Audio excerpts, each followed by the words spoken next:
మంచిగా ఉందన్న, మంచి వాచ్ ఫ్యామిలీ ఇట్లా.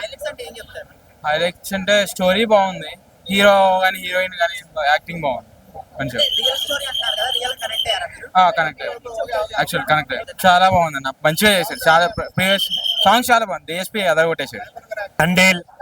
Thandel he's a leader. నిజంగా ఒక ట్రూ లీడర్ ఎలా ఉండాలి అనేది ఆ సినిమాలో చూపించారు. రియల్ స్టోరీ కాబట్టి స్టోరీ గురించి నో కామెంట్స్. ఫస్ట్ థింగ్, రియల్గా జరిగిన సంఘటనలు బేస్ చేసి తీశారు. చాలా చాలా చాలా చాలా రియల్గా అనిపించింది నాకైతే. ఇక్కడ నుంచి తండేల్ ముందు తండేల్ తర్వాత అని చెప్పుకుంటారని గట్టిగా నమ్ముతున్నాను నేనైతే, చాలా గట్టిగా. అంత బాగా అనిపించింది నాకు. కొన్ని సీన్స్ ఉంటాయి కళ్ళల్లోంచి నీళ్ళు తెప్పించేస్తాయి. లాస్ట్ 35 minutes నువ్వు నిజంగా ట్రూ లవర్ అయితే నీ కళ్ళల్లో డెఫినెట్గా నీళ్ళు రావడం ఖాయం. ఇంకోటి దేశభక్తి గురించి చూపే పాయింట్స్ కానీ కొన్ని మాటలు ఉంటాయి. ఆడపిల్ల కంట్లోంచి మన వల్ల నీరు వస్తే అవి చాలా ఎఫెక్ట్ అవుతాయి మన లైఫ్కి అని చెప్పిన పాయింట్స్ చాలా చాలా చాలా బాగా అనిపించింది. సో మెయిన్గా సాయి పల్లవి గారి డ్యాన్స్ గురించి చెప్పాలి. బట్ ఈ సినిమాలో నాకు ఓన్లీ నాగ చైతన్య గారి యాక్టింగే కనపడింది. సో చాలా థ్యాంక్స్ చందు గారు. ఎందుకంటే ఎక్కడో మారుమూల పల్లెలో జరిగిన ఒక పెద్ద ఇష్యూ ఇది, కానీ చాలా మందికి తెలియపోవచ్చు. అలాంటిది తీసుకొచ్చి మా అందరికి చూపించినందుకు చాలా చాలా థ్యాంక్స్ అండి బన్నీవాస్ గారు. దీని మీద చాలా కాన్సన్ట్రేట్ చేసి చాలా నీట్గా చూపించినందుకు. So don't wait for OTT, come on theatres and happy Valentine's day. Thank you. ఇప్పుడే తండేల్ చూసి వస్తున్నా.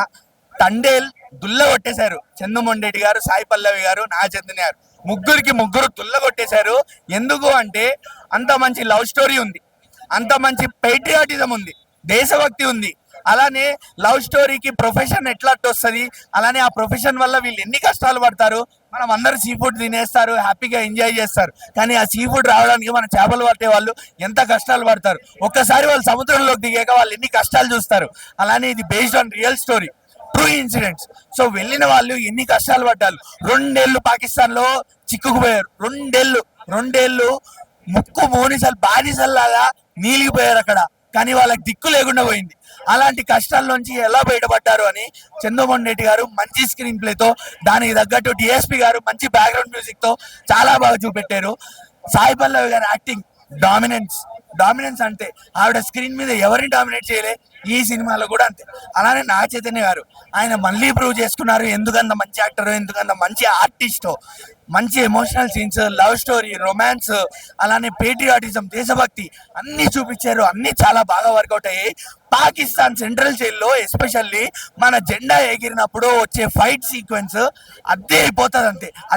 అక్కడ నాగ చైతన్య గారి యాక్టింగ్, డిఎస్పీ గారి బ్యాక్గ్రౌండ్ మ్యూజిక్ అదిరిపోయింది. పిచ్చి లేచిపోయింది ఆడ. దుల్ల కొట్టేశారు. అందుకే చెప్తున్నా, దుల్ల కొట్టేశారు. సినిమా మాత్రము శ్రీకాకుళం ఆశలు డొల్ల కొట్టేసిండు భయ. సినిమా మాత్రం ఓవరాల్ గా ఫస్ట్ హాఫ్ కానీ సెకండ్ హాఫ్ కానీ, ఫస్ట్ హాఫ్ అంటే సెకండ్ హాఫ్ ఇంకా బాగుంది. సినిమా మాత్రం డొల్ల కొట్టేసిండు. రికార్డ్స్ బ్రేక్ చేస్తుంది నాగ చైతన్య గారి కెరియర్ లో. సూపర్ హిట్ సినిమా భయ, సూపర్ హిట్ అంటే సూపర్ హిట్. ఇద్దరి నాగ చైతన్య గారు, సాయి పల్లవి కెమిస్ట్రీ బాగుంది, లవ్ స్టోరీ బాగుంది. సినిమా మాత్రం సూపర్. ఓవరాల్ గా 300 కోట్ల సినిమా అని చెప్తాను. తాండేల్ మూవీ చైతన్య గారి కెరియర్ లో బెస్ట్ మూవీ అని చెప్పొచ్చు. ఒక మెగా అభిమానిగా చెప్తున్నాను. అక్కినేని ఫ్యాన్స్ కి ఈ మూవీ 100% హిట్. ఖచ్చితంగా సినిమా రంగస్థలం రామ్ చరణ్ గారికి ఎంత హిట్ ఇచ్చిందో చైతన్య గారికి తాండేల్ అనేది సూపర్ హిట్ గా నిలిచింది. ఈ February 14కి అందరూ లవర్స్ తో వచ్చి చూసేలా ఉంది మూవీ. బ్రేకప్ అయిన వాళ్ళు ఎవరైనా వస్తే మాత్రం 2 కర్చీఫ్లు తెచ్చుకోండి. నేనే సింగిల్ చింతగాని కళ్ళల్లో నీళ్ళు తిరిగాయి. బ్రేకప్ అయిన వాళ్ళు ఖచ్చితంగా ఏడుస్తారు ఈ మూవీ చూస్తే. నాగ చైతన్య గారు యాక్టింగ్ తో 100% ప్రూవ్ చేసుకున్నారు ఈ మూవీ. ఎక్కడ చాలా మంది అడుగుతున్నారు సాయి పల్లవి గారు ఏమైనా డామినేట్ చేశారా అని. ఇది డామినేట్ చేసే మూవీ కాదు, రియల్ లైఫ్ స్టోరీ. ఆ రియల్ లైఫ్ స్టోరీని తెరకెక్కించడంలో చందుమొండేటి గారు సక్సెస్ అయ్యారు. అలాగే దేవిశ్రీ ప్రసాద్ గారి బ్యాక్గ్రౌండ్ మ్యూజిక్, అలాగే సాంగ్స్ 100% సాటిస్ఫైడ్. మీరు పెట్టిన ప్రతి రూపాయికి ఈ సినిమా చూస్తే 100% ఫ్యామిలీ కూడా చూడొచ్చు. Family sentiments and lover emotions, sentiment అన్నీ ఉన్నాయి ఈ మూవీలో. అలాగే పాకిస్తాన్ ఇండియా మధ్య ఉన్న సెన్సిటివ్ ఇష్యూని కూడా చాలా బాగా తెరకెక్కించారని చెప్పొచ్చు. సో తండేల్ అన్న చాలా వరకు బాగానే ఉంది. సో మెయిన్ గా మనం చెప్పుకోవాల్సింది డిఎస్పీ బ్యాక్గ్రౌండ్ స్కోర్ గురించి. అది నెక్స్ట్ లెవెల్ లో ఇచ్చాడు. ఒకప్పుడు మన డిఎస్పీ ఏదైతే ఒక లవ్ స్టోరీస్ కి లేదంటే ఒక సాడ్ బీజిఎమ్స్ కి మంచి పేరు ఉందో, సో అంతకు మించి అయితే ఈ సినిమాకి ఇచ్చాడు. సో ఒకప్పుడు డిఎస్పీ సాంగ్ అయితే గుర్తు చేశాడు. అండ్ మెయిన్ గా మనం చెప్పుకోవాల్సింది యాక్టింగ్ గురించి. సో నాగ చైతన్య, సాయి పల్లవి ఇద్దరు ఎరగబడి యాక్ట్ చేశారు. మనకి సాయి పల్లవి ఏంటంటే ప్రతి మూవీస్ లో చేసే యాక్టింగ్ ఎక్కడ కొత్తగా అనిపించలేదు, తను ఈజీగా చేసుకుని వెళ్ళిపోయింది. కాకపోతే డిఫరెన్స్ ఏంటంటే నాగ చైతన్య సో కంప్లీట్ గా తను డామినేట్ చేస్తాడు అనిపించింది యాక్టింగ్ లో అయితే. సో వాటి వరకు 100% న్యాయం చేశారు యాక్టింగ్ వైజ్ గా. కెమిస్ట్రీ బాగా వర్కౌట్ అయింది, వాళ్ళిద్దరు పేరు అయినా సరే కెమిస్ట్రీ అయినా సరే చాలా బాగుంది, చాలా బాగా వర్కౌట్ అయింది.